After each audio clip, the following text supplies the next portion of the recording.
ADRA provides dignity in Ukraine and Australia in the midst of war and disadvantage. 4 new Adventist radio stations bring hope to Moldova. Robotic surgery at an Adventist hospital has given a promising athlete his future back in the United States. Pathfinders march with faith and service in the midst of social collapse in Haiti. All these stories and more to come on ANN.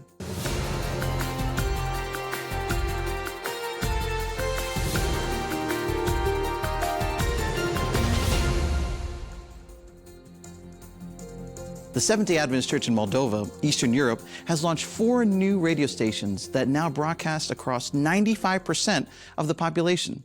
The milestone marks more than just signal expansion. It is a bridge of faith in a region marked by social, political, and religious challenges. In the small country situated between Romania and Ukraine, 4 new Hope Channel stations have come to life and started broadcasting. The radio stations in the cities of Comrat, Simishlia, Rezina, and Singarai are already on the air. Representatives from Adventist World Radio and local leaders work together to get the structure up and running. With 13 active stations, Hope Channel now reaches 95% of the population in Moldova. At the inauguration ceremony, pastors and technicians celebrated a historic milestone. The radio also reaches Gagausia, an autonomous region, mostly Orthodox, ethnically Turkish population. The station plans to produce programs in both Russian and Gagauz for local listeners. As Haiti faces political instability and violence in the streets, an inspiring mobilization has taken hold of the country. Thousands of young people marched in uniform, not in protest, but as a testimony of faith, citizenship, and service. The Pathfinders' actions impacted entire communities. Thousands of Pathfinders took to the streets of Pétionville and Carrefour with signs and songs, bringing hope, joy, and confidence in God. Throughout the week, they cleaned neighborhoods, delivered school kits, and distributed food. At Herman Church, a short film showed young people facing the crisis with faith and action. And on Sabbath, more than 50 baptisms demonstrated a commitment to continue loving and serving, even in the midst of chaos. In Brazil, the Adventist Hospital of Pênfigo in Mato Grosso do Sul was officially recognized by the State Legislative Assembly. It received the Friend of Transplant Merit Award for saving lives with liver transplants. The recognition celebrates medical advancement and direct impact on the lives of dozens of patients. At the solemn ceremony at the Legislative House, Director Everton Martin received the award on behalf of the Adventist Hospital of Pênfigo. In just 12 months, more than 50 liver transplants were performed. Dr. Gustavo Rapasi, the technical director of the transplant service, was also honored.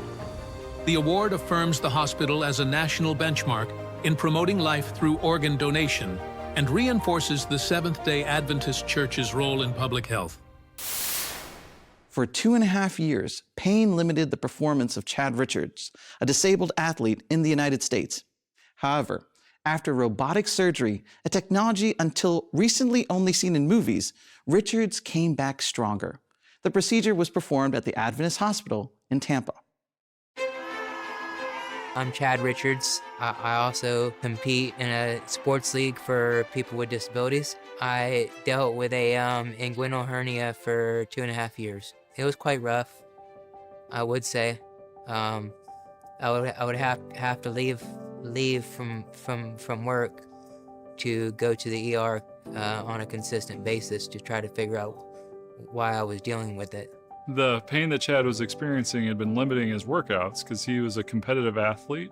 And so all day, every day, this man was working out and feeling that pain, and he wasn't able to achieve the levels of success that he had been wanting to. So to treat the type of hernia that Chad had, he had what was called an inguinal hernia, so it's down in the groin. And generally the way that we treat it is either with watchful waiting, observing the symptoms that he has, but because it was so severe, I recommended a surgical approach. And those can be done either minimally invasive with 3 small cuts on the belly. So with Chad, we used sort of the newest and what I consider the best technique to repair inguinal hernias, which is a robotic approach. So we make 3 small cuts on the belly and blow it up and actually fix it from the inside. I was truly blessed to have such a great doctor who who cares and loves his patients. I was super privileged to have him a part of my life at that point.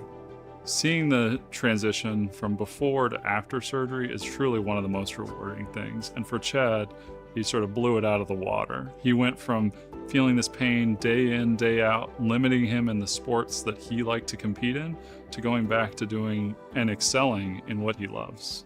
All the nurses, doctors, physicians, everybody that had their hands on it was super nice. I was very, very blessed to have the doctors and nurses that I did throughout my surgery. Back in the game, ready to win that gold medal, and let's get to the USA Games in 2026. Let's go. In Australia, one of the most developed countries in the world, a woman struggling with anxiety, depression, and a severe neurological disorder faced days without food. She found not only food at ADRA, but also basic items, dignity, and support.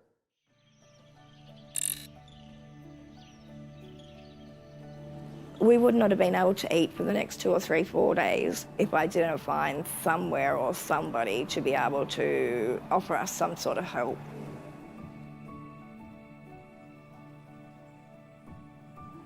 Well, I'm Kelly. So not only do I have mental health with anxiety and depression, I've also got what's called a functional neurological disorder. So if I'm extremely stressed or unwell, my body will have complete tic spasms and leaving me even to the point where I can't walk at times. Supervan is almost like a mobile food pantry, if you like. Kelly started coming to us after her grandma had become sick and she had moved from foster to Wauchope in order to provide support to her grandma. And as a result, she was paying 2 rents and she literally had no money. So we were financially stuck, and for 3 or 4 days I was worried how we were going to eat. She ended up coming to Supervan with a lot of anxiety, but came anyway. And on that particular evening, which we don't always have washing liquid or washing powder, but on that particular evening we had washing liquid that someone had donated. I'd been using shampoo to wash my clothes and had run out of that. To be able to go to bed that night with a warm belly and fresh, clean linen and clean clothes was absolutely amazing, and I was just so compelled and so thankful to reach out and let people know, thank you, you're doing a great job. She still suffers with anxiety, but the only place that she actually feels comfortable is when she comes to Supervan. I was given a hug to be welcomed and reassured with my anxiety that it's okay, I'm welcome and I'm safe there. So had I not attended that evening on that first soup night, our family situation, because our rental had almost doubled, we would not have been able to eat for the next 2 or 3, 4 days. I was so concerned where I was going to reach out or who I could reach out to for that little bit of extra help. There's no sufficient enough words to explain or describe how grateful and how thankful we are for all the help given to us from ADRA, and to think that it goes beyond just me, it helps the others in my immediate family. We're happy and healthy because we're being given such warmth and welcome and love. We know we're safe, so we just relax and enjoy everyone's company. Basically, we couldn't have done it without you. And thank you, but there's not enough thank yous to thank. We give them all to you. The Adventist Development and Relief Agency, also known as ADRA, is the humanitarian agency of the Seventh-day Adventist Church and operates in more than 100 countries. Donate at adra.org and help transform lives. In Peru, Adventist students from Ecuador dedicated 10 days of their vacation to transform a community on the outskirts of Lima. The project combined renovation, evangelism, and practical service. The group from the Adventist College of Ecuador served in the Ñaña neighborhood in Lima with strength, joy, and plenty of enthusiasm and the support of the Redención Church. Ñaña, a disadvantaged area of the Peruvian capital, has limited infrastructure and a high vulnerability index. The high school students and volunteers spent 10 days working on church renovations, painting, activities with children, and visiting families in the area. In addition to their actions, the group donated $1,000 to install window grills in the church and enhance security. They also conducted educational activities, worship services, and programs with teenagers. The activities included health workshops, emotional support, and group discussions with young people from the community. On Sabbath, they led an evangelistic evening. The experience also had a personal impact on the volunteers. Tears and gratitude marked their farewell. Pastor Edison Choque, leader of the church in northern Peru, thanked the group for their dedication and commitment. The mission is part of the strategy of the Adventist College of Ecuador to educate students to serve in school, church, and society. Next, here in ANN, in Ukraine, the war has already destroyed entire cities. And even in the face of an increasingly brutal reality, ADRA remains on site, providing support and hope to the victims of the conflict. ANN will be back soon.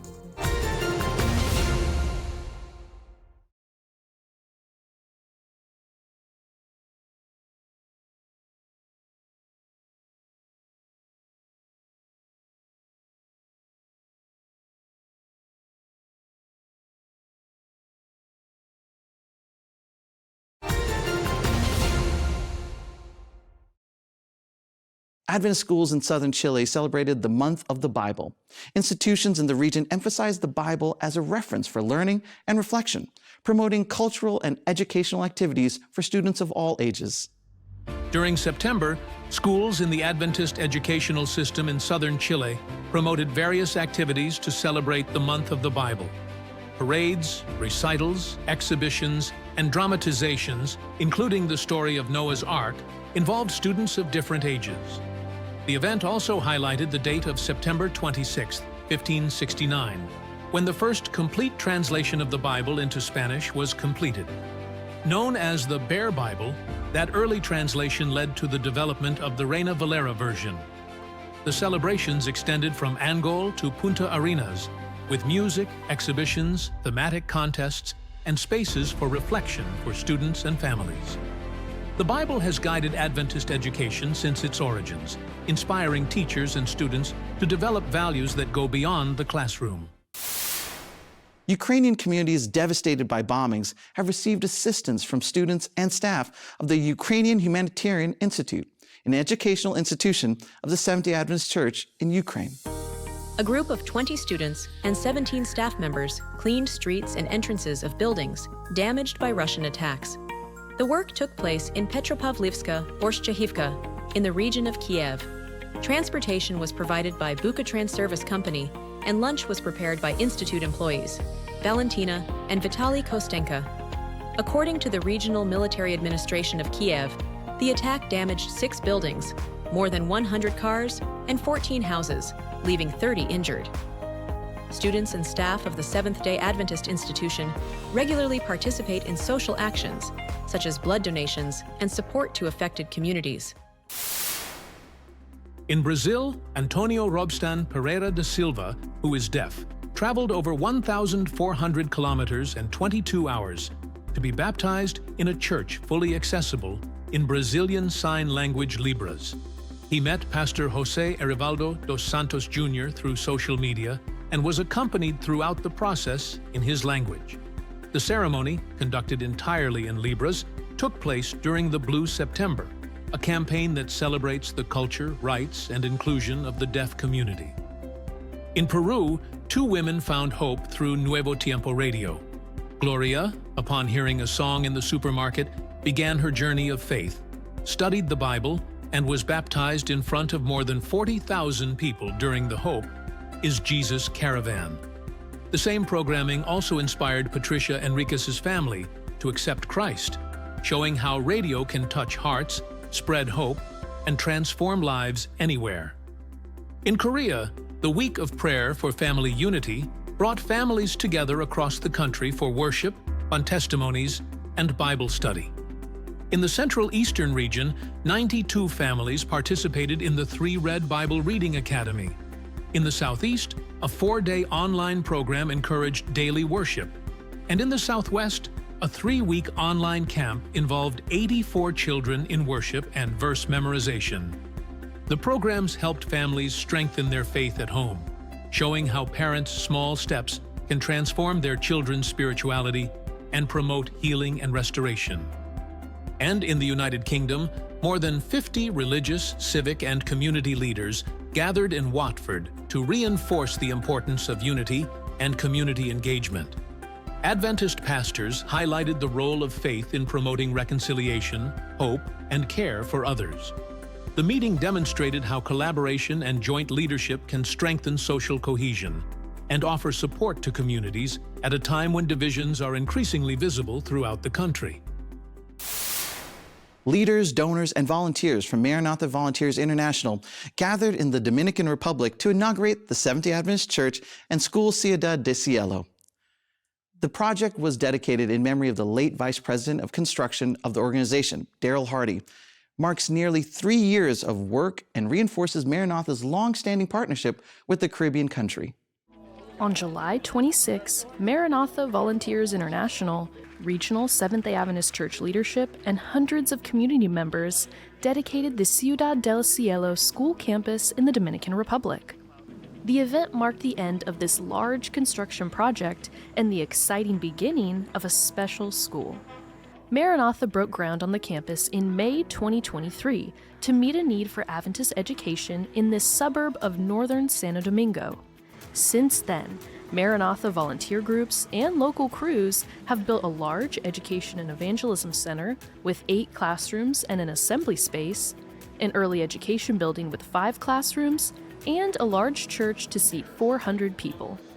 The campus's exterior includes a kindergarten playground, parking space, a sports court, beautiful landscaping, and a plaque in memory of Maranatha's late Vice President of Construction, Daryl Hardy.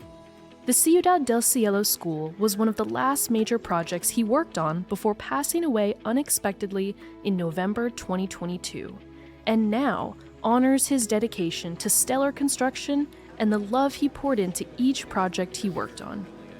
Maranatha Volunteers International is a supporting ministry of the Adventist Church that mobilizes volunteers to build churches, schools, water wells, and other urgently needed structures around the world, including North America. Maranatha has a long history of working in the Dominican Republic. In 1980, after the destruction of Hurricane David, Maranatha constructed 160 houses here. In 1992, the organization coordinated the construction of 25 churches over 70 days. Later efforts occurred in 2003 and 2013, and in 2022, Maranatha returned once more and has been working there since. Let's now go to Brazil. When a flood destroyed the school where he worked, Washington decided to start over and help in the reconstruction.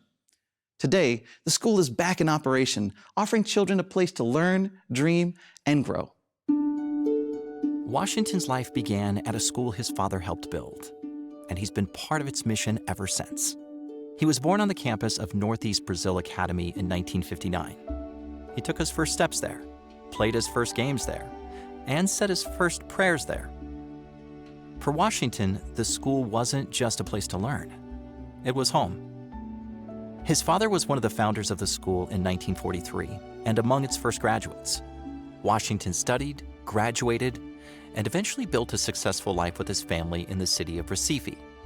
When his son Igor was born, Washington knew the school would be a place where his son could grow in faith. But that dream nearly washed away. In 2000, a flood destroyed Northeast Brazil Academy. Washington was devastated, but he never lost faith. He believed Adventist education would return. I felt bitter because it was a place where I was born, a place where I received my first education, right? And the school had a motto, educate for eternity. And seeing that rain, that flood, wiping everything out, it hurt in the bottom of my heart a lot. Years later, he heard the news. God was opening a new door. A new school would be built. Washington knew he had to be part of it, even if it meant leaving behind everything he had built in the city more than an hour from the school. He prayed for a job transfer. His supervisor offered a position in another state, but Washington refused and told the supervisor that he wanted to be near the new Adventist school. His supervisor agreed to his preferred location, and Washington took that as a sign to go. He sold 2 houses and donated the money to the school. He paid tuition for students who couldn't afford it. He even gave away his own home to the school's first principal. He was fully committed to the mission. In 2014, the new Adventist Academy opened, and the first student to walk through the doors, Igor. The first day of school was fantastic. I didn't go to work. I was there from the beginning. I took photos. I filmed.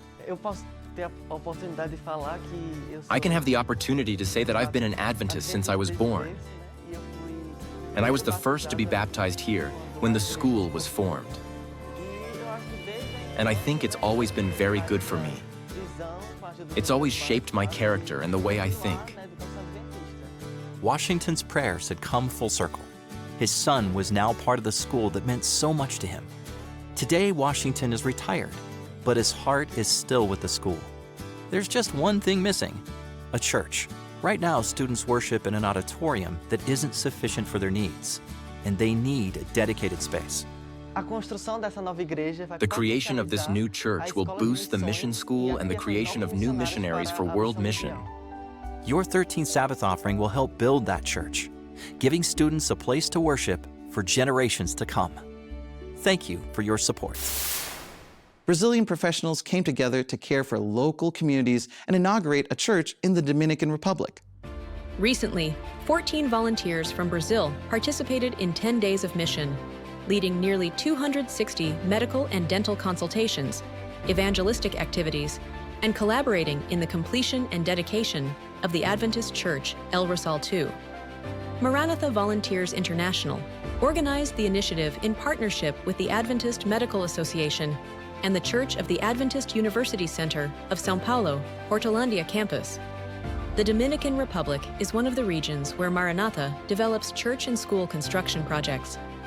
The team of doctors, dentists, nurses, pharmacists, and other professionals also organized a vacation Bible school for local children, providing learning, fun, and hope.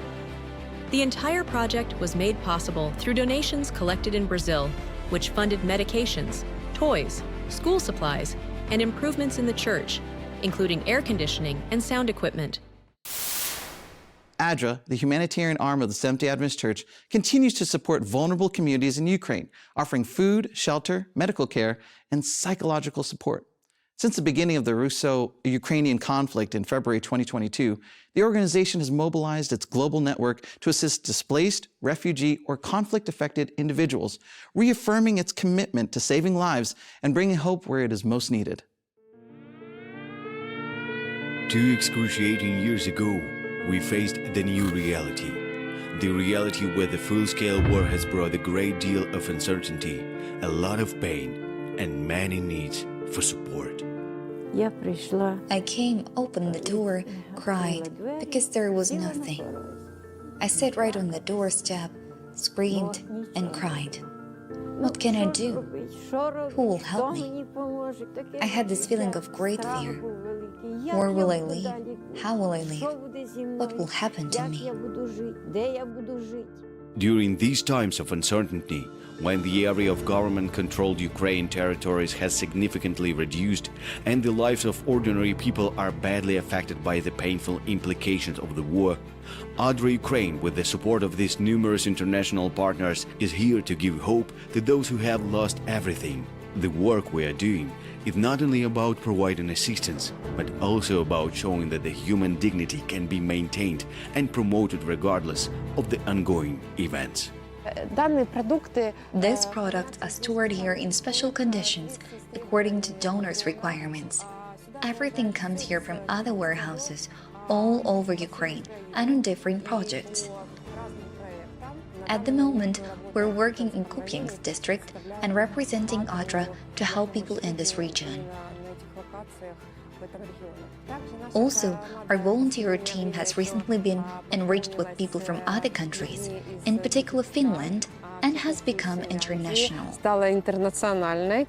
Over these 2 years, thanks to the support provided by our donors, Adra Ukraine has been at the forefront of advocating dignity and saving human lives. Our volunteers have become invisible heroes during this time of great challenge. Honestly, like you hear, I don't think many people understand how it is to live under the influence of war. It's so different experiencing this in person than just watching the news.